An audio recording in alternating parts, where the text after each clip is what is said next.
Nós vamos começar lendo uma página que eu escolhi a dedo para o nosso momento. Chama-se Nossos Problemas. É uma página de Emmanuel, psicografada pelo médium Francisco Cândido Xavier. De modo geral, um problema surge à frente e consideramo-nos para logo batido pela aflição. Não raro, contomamo-lo através da fuga deliberada. Noutras ocasiões, antes de arrostá-lo, resvalamos em desânimo ou rebeldia, e lá se vai a oportunidade de promoção. Às vezes nós, espíritos eternos, perdemos sucessivas reencarnações simplesmente pelo medo de facear certas dificuldades justas e necessárias ao nosso burilamento. Problemas, no entanto, constituem o preço da evolução. Não há conhecimento sem experiência, e não há experiência sem provas. Em todos os níveis da natureza, prevalecem semelhantes princípios. O embrião da planta vive na semente um problema fundamental. Como atravessar o envoltório que o resguarda para construir o seu próprio caminho na direção da luz? A lagarta enfrenta outro. Onde encascular-se para ser borboleta? Não fossem os desafios e os exercícios da escola, a cultura, tanto quanto a civilização, seriam tão somente ideias remotas no campo da humanidade. Não te amedrontes ante os problemas que te visitem. São eles recursos naturais da existência, medindo-te a capacidade de adaptação e crescimento. Nunca te certificarias se possuis bastante reservas de coragem sem o obstáculo que te ensina a decifrar os segredos da autorreparação. E jamais saberias se realmente amas, sem a dor que te ajuda a desentranhar os mais puros sentimentos do coração. Problemas são sinônimos de lição. Se tens o caminho repleto deles, isso significa que chegaste à matureza do espírito, com a possibilidade de frequentar simultaneamente vários cursos de aperfeiçoamento no educandário do mundo. Bendize o ensejo de testemunhar a tua abnegação e a tua fé, porque todo momento de compreender e perdoar, auxiliar e edificar, é hora de aprender e tempo de progredir. É uma página para a gente refletir bem. Então vamos fazer a nossa prece para a gente dar início ao nosso trabalho da tarde de hoje. Que Jesus, o nosso Mestre Maior, que Maria, a mentora dessa casa, que os amigos espirituais que nos acompanham em toda a nossa trajetória, em todas as casas espíritas do 31º ciclo, nós te pedimos que nos abençoe, que nos ampare, que nos intua nessa tarde, para que a gente possa trazer o melhor de nós, para todos nós mesmos, companheiros que estamos nesse momento, ligados neste momento, em Jesus, em Maria e nosso Pai, amantíssimo e bom. Que Deus nos assista e nos acompanhe. Que assim seja. Bem, meus queridos, eu acho que todo mundo está sabendo que nós estamos entrando no mês de setembro, que é considerado Setembro Amarelo, que é o mês da prevenção do suicídio. Eu vou ler para vocês aqui um breve histórico, né? Que é o Setembro Amarelo é uma campanha brasileira de prevenção ao suicídio, iniciada em 2015. O mês de setembro foi escolhido para a campanha porque desde 2003, o dia 10 de setembro é o Dia Mundial de Prevenção ao Suicídio. Então, no dia 10, todos nós sabemos que é o Dia Mundial de Prevenção ao Suicídio. O Setembro Amarelo é uma iniciativa do Centro de Valorização da Vida, que é o CVV, o Conselho Federal de Medicina, o CFM, e da Associação Brasileira de Psiquiatria. Segundo a Associação Catarinense de Psiquiatria, a cor da campanha foi adotada por causa da história que inspirou. Em 1994, um jovem americano de 17 anos, chamado Mike M., tirou própria vida em um seu Mustang 1968 amarelo. Seus amigos e familiares distribuíam no funeral cartões com fitas amarelas e mensagens de apoio para pessoas que estivessem enfrentando o mesmo desespero de Mike. E a mensagem foi se espalhando mundo afora.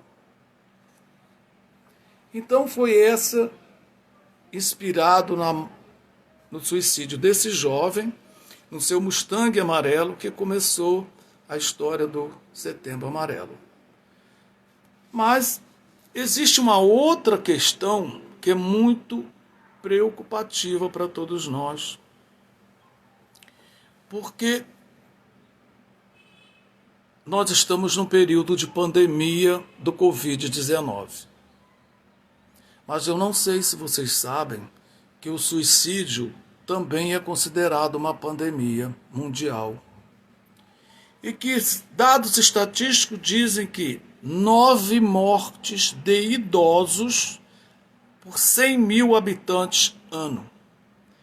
Então nós temos um total de 1.200 óbitos por ano de idosos, porque os idosos e os jovens são os mais propensos, não é? No CVV, eles dizem que 32 brasileiros por dia cometem suicídio. Já a Organização Mundial de Saúde, ela disse que a cada 40 segundos acontece um suicídio.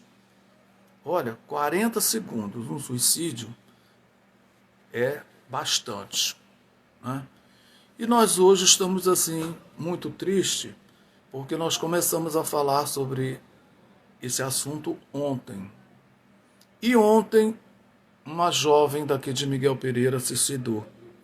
Uma jovem que a gente viu nascer, a mãe era minha amiga de escola, e ela tirou a sua própria vida por uma questão de desilusão amorosa.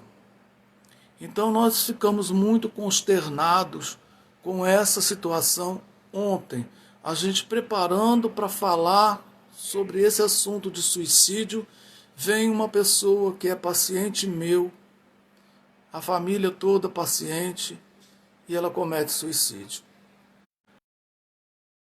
Ficou muito triste ontem falando sobre esse assunto.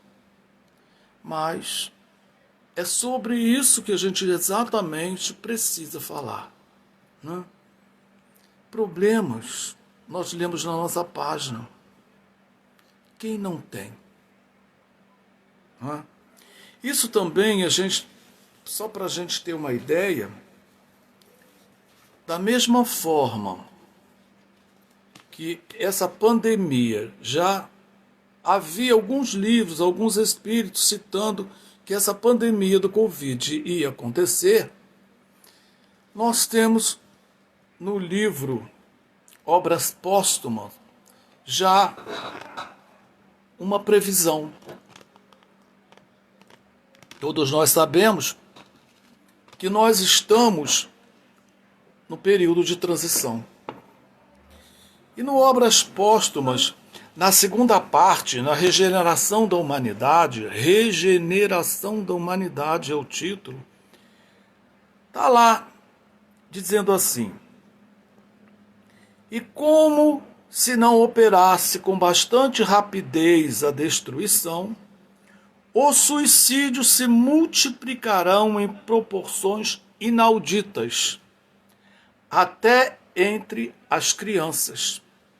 A loucura jamais terá atingido tão grande quantidade de homens que antes mesmo de morrerem estarão riscados do número dos vivos.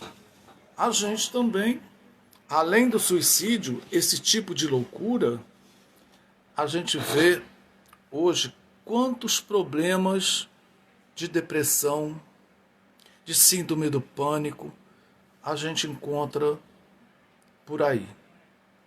Nós temos um amigo que é psiquiatra do CAPS, daqui de Miguel Pereira. E olha, o que ele diz para nós, a quantidade de pessoas depressivas é muito grande. Eu até cheguei a perguntar qual família que não tem uma pessoa depressiva ou com síndrome do pânico. Eu tive um filho com depressão, que a gente teve que ficar monitorando ele praticamente 24 horas, porque na cabeça dele passava suicídio. A minha secretária também teve depressão. Também passou pela cabeça dela o suicídio. Então nós temos, eu volto a dizer para vocês que a gente precisa mudar as nossas atitudes com relação ao outro, principalmente todos da nossa família, os nossos amigos, as pessoas que nós atendemos no atendimento fraterno no centro, porque eu também atendo, fazendo atendimento fraterno no centro espírita. Uma grande maior parte são de pessoas que estão entrando em depressão quando não estão. E a fala dessas pessoas são assim: ah, eu não presto para nada. Ah, eu estou muito desanimada. Ah, ninguém me ama. Ah, eu não sei o que eu vou fazer da minha vida. Todas essas expressões e mais outras, que eu não estou me lembrando, são sinais de alerta. Eu aprendi, eu estava comentando na palestra de ontem, vou comentar com vocês. Eu aprendi nesse final de semana uma coisa muito importante. Todas as vezes que eu estou no Rio, eu vejo, beirando ali o meu prédio, um garoto vendendo bala. Ele está lá sempre vendendo bala. E de vez em quando ele tem uma coisa diferente de açúcar, eu ajudo. Às vezes até com bala mesmo, eu compro uma, boto na bolsa para dar para alguém, para ajudar o menino. Porque ele é um jovem, a gente precisa estar ali vendendo alguma coisa, a gente precisa estimular aquele tipo de trabalho que no momento de tanta dificuldade é o que deve aparecer para ele. Principalmente quando a gente observa que é um jovem menor de idade. Esta semana passada, quando eu cheguei ao Rio de Janeiro, eu vi esse menino com 2 policiais. Eu fiquei observando porque eu sempre o vejo, né? E ele conversando com os policiais, ele abrindo a sua carteira, mostrando algumas coisas na sua carteira, e um policial deu um abraço nele, embora não possa dar um abraço, deu um abraço assim nele e liberou. E eu fui acompanhando ele e disse para ele assim: ei, meu querido, estava levando uma dura? Ele disse para mim assim: é, moço, eu sou negro, né? Você já viu o negro ficar sossegado na rua? Sempre tem um policial para dar dura na gente. Aí eu perguntei para ele assim, mas eu vi. Aí ele disse assim, é porque eu contei a minha história para ele. Aí eu virei e falei assim, ué, mas eu te vejo de vez em quando e você não me contou a sua história, né? Aí ele disse, não, porque sempre as pessoas estão apressadas, compram e pá, vão passando, estão sempre apressadas. Aí ele me contou a história. Ele me contou a história que quando ele estava com 16 anos, a mãe dele faleceu e ele ficou com dois irmãos menores. E o dono da casa onde eles moravam, que ele não conheceu o pai dele, o dono da casa que ele morava os colocou na rua. E assim ele foi para a rua, com os dois irmãos. Na rua ele conheceu uma menina de 13 anos que também estava na rua, expulsa de casa pelos pais. Ele, com 16 anos, começou a conviver com essa moça, logicamente, sexualmente, e ele disse que ele engravidou a moça. Quando ele viu que ela estava grávida, ele conseguiu alugar uma casa, numa favela, claro, por R$ 200. E começou a vender bala, ele e ela, e perto mais ou menos com os irmãos. Os irmãos, como tem, me parece que um deve ter uns 12 anos, o outro uns 10 anos, ficavam em casa ou na escola, e ele saía com ela para vender as balas. E ela grávida. Há 3 meses ela teve o bebê, só que ela faleceu no parto. E ele ficou com a responsabilidade de 2 irmãos, mais a filha. E agora, há pouco tempo, que ele completou 18 anos. Eu fiquei muito sensibilizado com a história dele. Muito sensibilizado. E ele me disse, o dinheiro que eu arrecadar hoje é para comprar fralda. Eu já dei R$ 100 de aluguel, que a moça deixa eu ir dando à medida que eu vou conseguindo, e agora é a fralda da minha filha. Eu, fui na farmácia, comprei a fralda para que ele levasse, e ele continuou lá trabalhando para seguir a vida dele. E aquilo me fez pensar bastante. Primeiro, pensar que um jovem de 17 anos assumindo uma responsabilidade dessa é uma coisa muito grande. Ora, ele já teve decepções na vida? Teve. Tem problemas? Tem problemas. Mas está lá na luta do dia a dia. Será que não passou pela cabeça desse jovem? Eu não perguntei. Será que não passou um suicídio pela cabeça desse jovem? Tamanho sofrimento, tamanha responsabilidade, a gente tem que pensar. Eu fiquei assim admirando muito esse menino. Mas iguais a eles, a gente também vê no Rio de Janeiro, a gente não vê aqui em Miguel Pereira, moradores de rua. Quantos moradores de rua, no inverno, no verão, dormindo na rua? É problemas? É. Passam por situações difíceis? Passam. Passam fome? Passam. Mas estão na luta. Estão lá, dormindo na rua, no sol, na chuva, mas estão na rua. Estão vivendo. Devem ter esperança, porque o que mais você pode pensar de uma pessoa que fica 24 horas durante o dia e durante a noite na rua e ainda tendo que pedir alguma coisa para comer, água para beber, sem um banho, só de vez em quando? O que passa na cabeça dessas pessoas? E eu fico pensando, como nós somos indiferentes. Como nós olhamos para as pessoas e não vemos as pessoas. Eu sempre via este menino. Eu olhava para ele, aliás, mas eu não via. Eu não sabia os problemas que ele estava passando.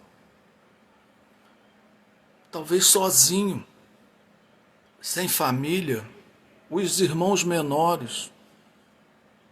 A companheira, uma criança como ele, uma criança. E me fez ficar refletindo. A vida é difícil para todos nós. É difícil. Nós também passamos pelos nossos problemas. Todos nós temos os nossos problemas. Nós estamos vendo aí uma grande massa desempregada. As nossas cestas básicas da nossa casa espírita dobraram. Mas em compensação, quanta ajuda nós estamos recebendo. Pessoas que a gente olhava, mas não via suas necessidades. Mas nessa pandemia, nessa situação, a gente começou a ver, a olhar aquelas pessoas, as suas necessidades. Não só as necessidades de fome, mas de ajudar no aluguel, ajudar no gás, ajudar na luz. E elas estão sobrevivendo. Com esperança. A esperança é a palavra-chave para que a gente possa continuar vivendo. Mas aí, voltando ao suicídio. A dona Ivone Pereira, nós estamos lendo um livro que se chama Lições Doutrinárias sobre a obra de Ivone Pereira. Esse livro aqui. O autor chama-se Luiz Gonzaga Pinheiro. Ele faz um levantamento das obras da dona Ivone. Aonde a dona Ivone passa para nós dizendo: por pior que seja a dificuldade que a gente passe encarnado, essa dificuldade ainda é muito menor do que aquele que se suicida. É lógico que os suicídios não é todos iguais. Cada suicídio passa pelo plano espiritual dependendo do seu motivo. Não é?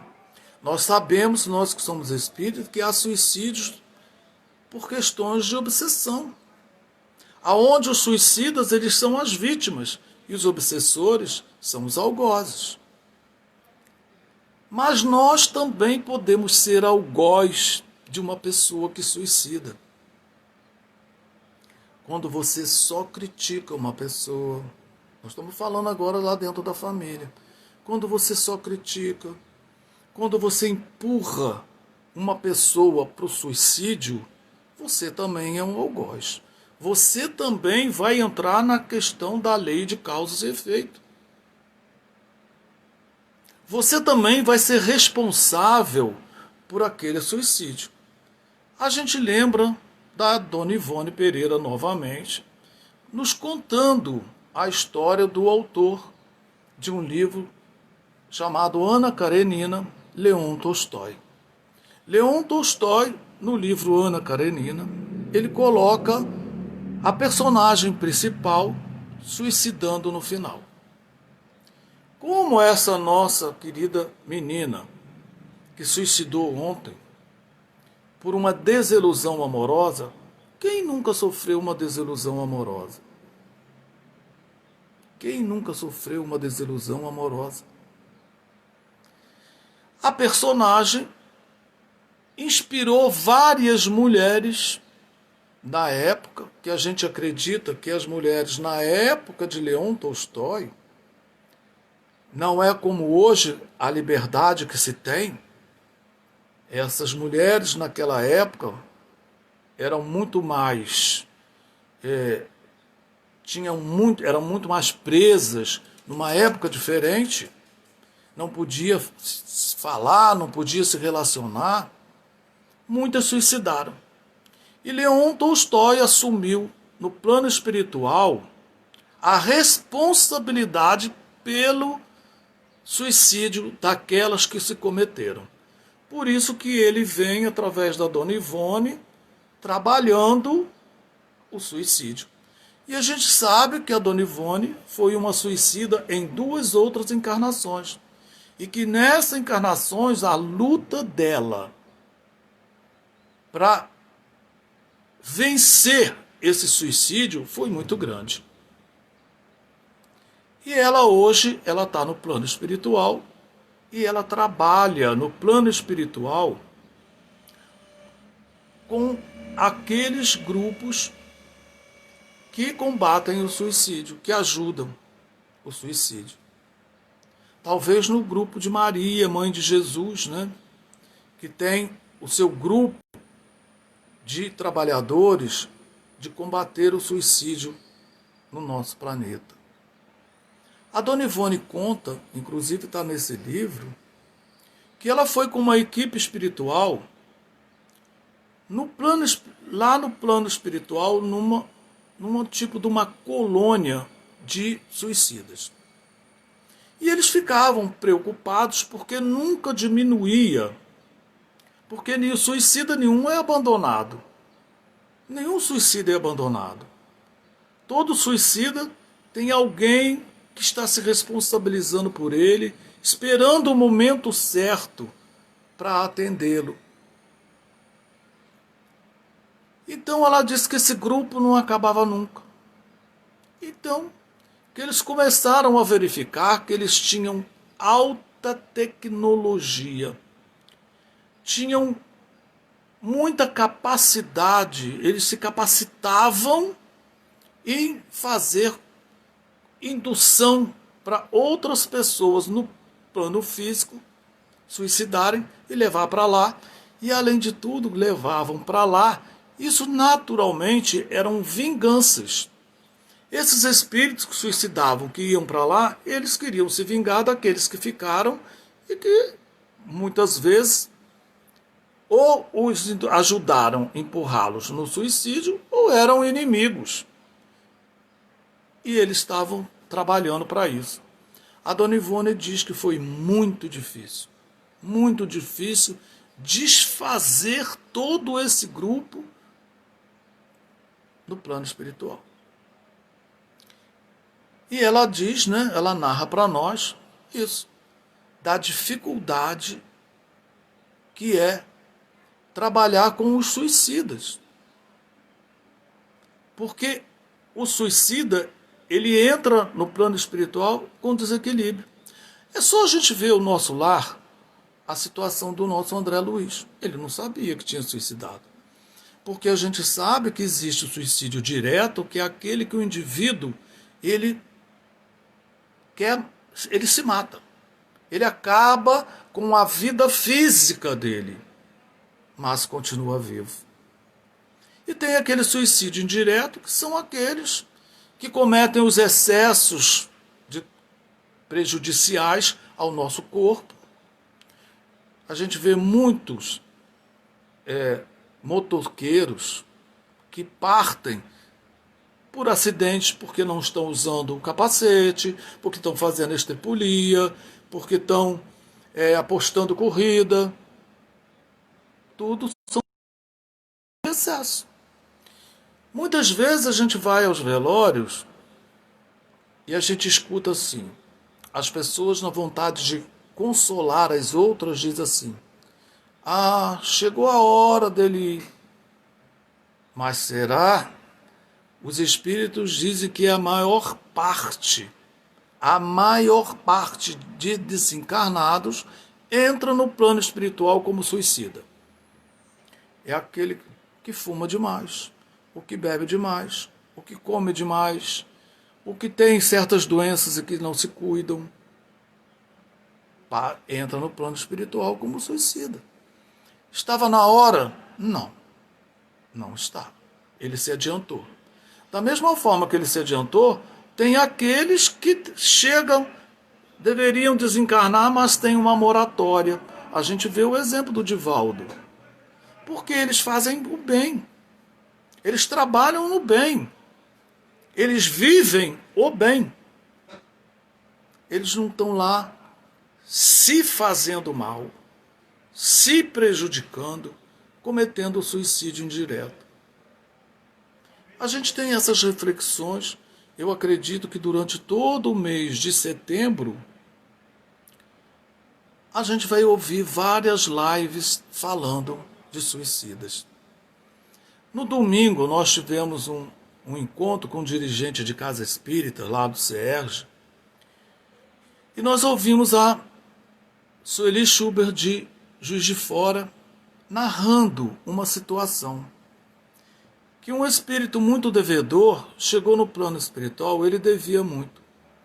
E ele pediu lá no plano espiritual para poder melhorar a situação dele.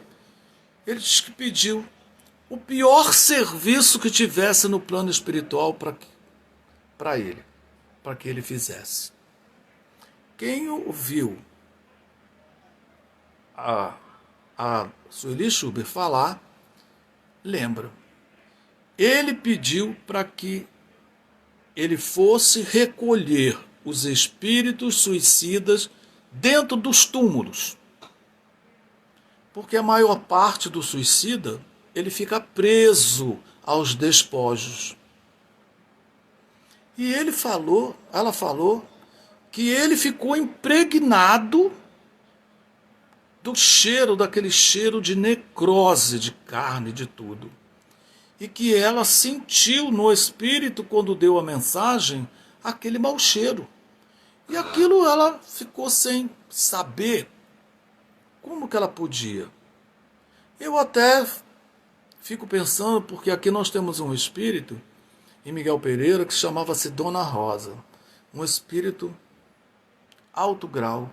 Todas as vezes que ela vem na reunião mediúnica, a gente começa a sentir um cheiro de rosas.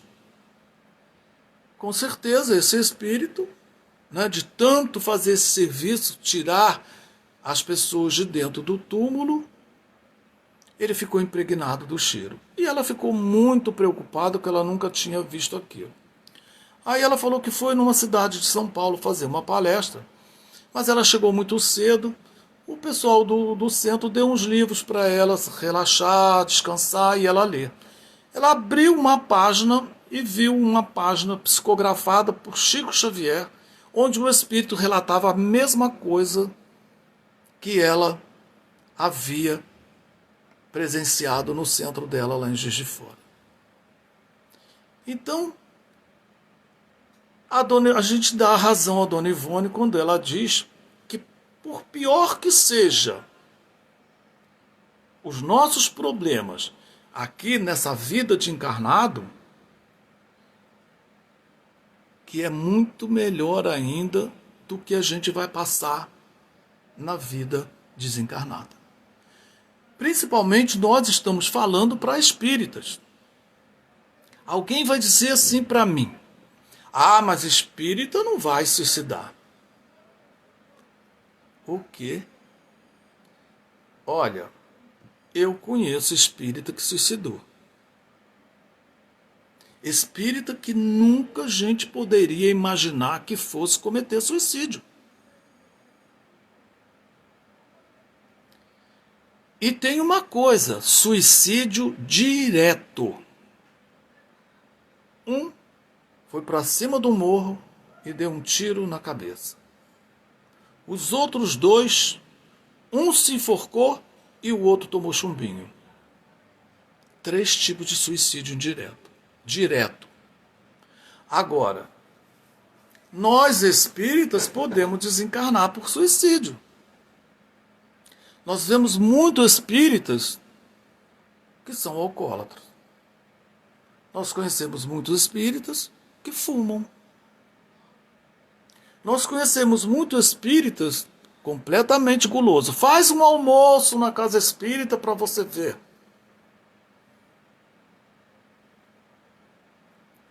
Será que é só no dia do almoço, lá na casa espírita, porque é de graça ou porque é baratinho? Não sei. Eu não sei. Eu estou dizendo que nós, espíritas, às vezes cometemos esses suicídios indiretos. Nós conhecemos muito diabéticos que se empanturram de doce. Hipertensos que adoram uma comidinha salgada. Temos que tomar cuidado com o nosso corpo. Porque nós somos espíritos eternos. Nós estamos nessa vida.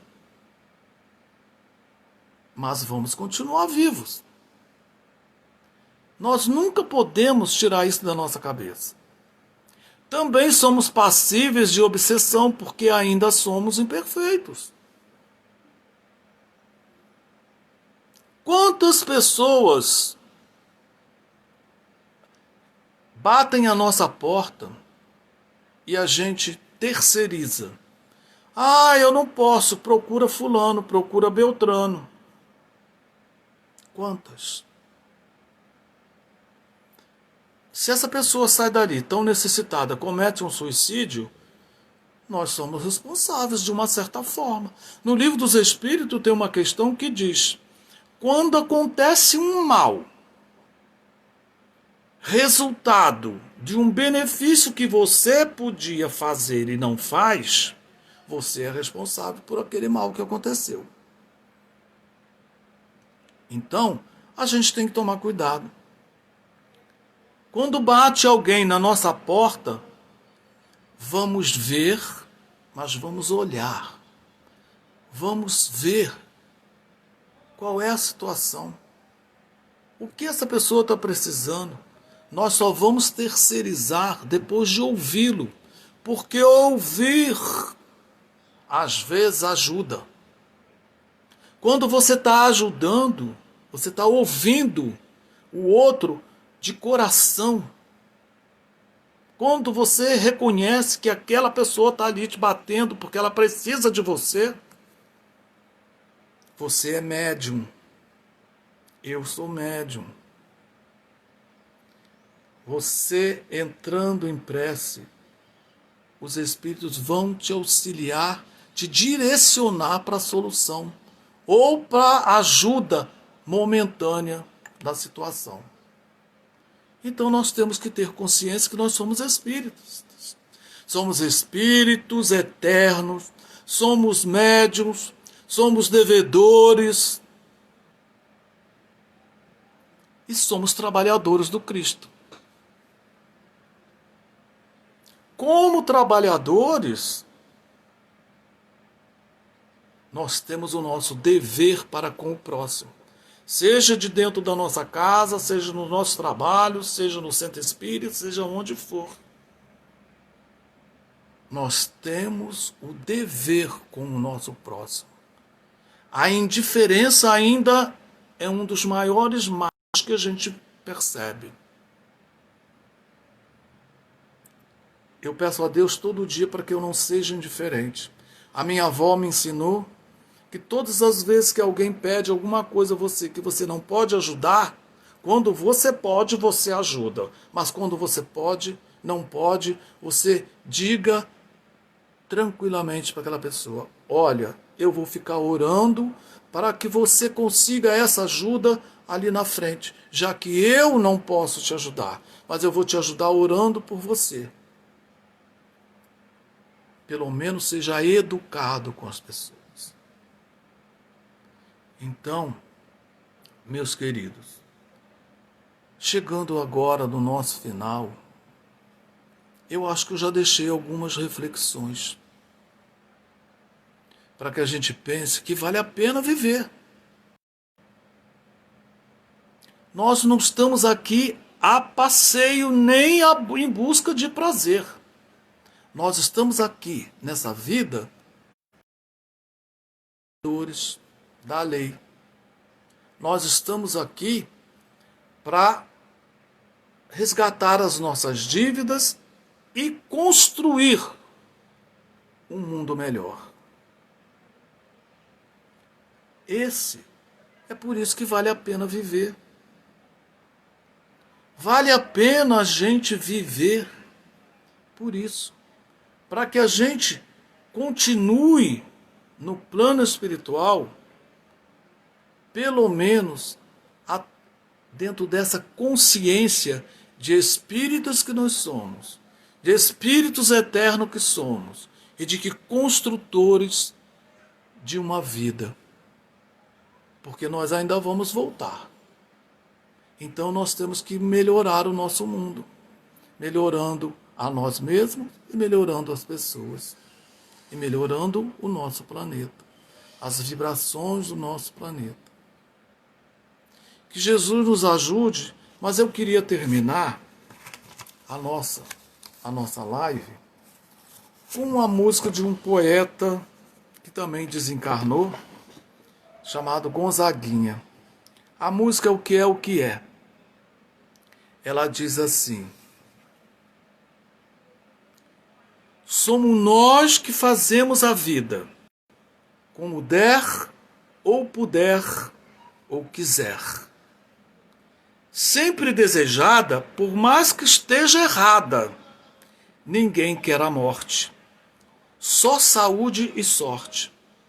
E a pergunta roda e a cabeça agita. Fico com a pureza da resposta das crianças. É a vida, é bonita e é bonita. Viver não é ter vergonha de ser feliz. Cantar e cantar e cantar. A beleza de ser um eterno aprendiz. Eu sei que a vida devia ser bem melhor e será. Mas isso não impede que eu repita. É bonita e é bonita. Que Jesus ampare a todos nós, para que a gente tenha forças suficientes para passar por todos esses nossos problemas, por todas essas situações difíceis que o Covid nos trouxe. Que a gente valorize a nossa vida, sabendo que Deus espera muito de cada um de nós, que Ele não nos deu nada, absolutamente não possa resolver. A gente segura com Jesus, com os nossos anjos de guarda, que estão ali do nosso lado todas as horas e todos os momentos, nos amparando, nos inspirando. Que Jesus ampare essa nossa companheira, Camila Amorim, que cometeu esse ato ontem. Que Deus ampare a cada um que está pensando nesse momento, que o plano espiritual possa fazer com que ele desista, com que ele possa amar a vida, com que ele possa resolver os seus problemas. Jesus querido, nossa querida Maria, mentora dessa instituição, acreditamos que muito trabalho o plano espiritual tem, mas contamos com a ajuda de todos esses espíritos grandiosos e amigos que não descansam um segundo, que fará os 40 segundos. Que Jesus nos abençoe. E até a próxima.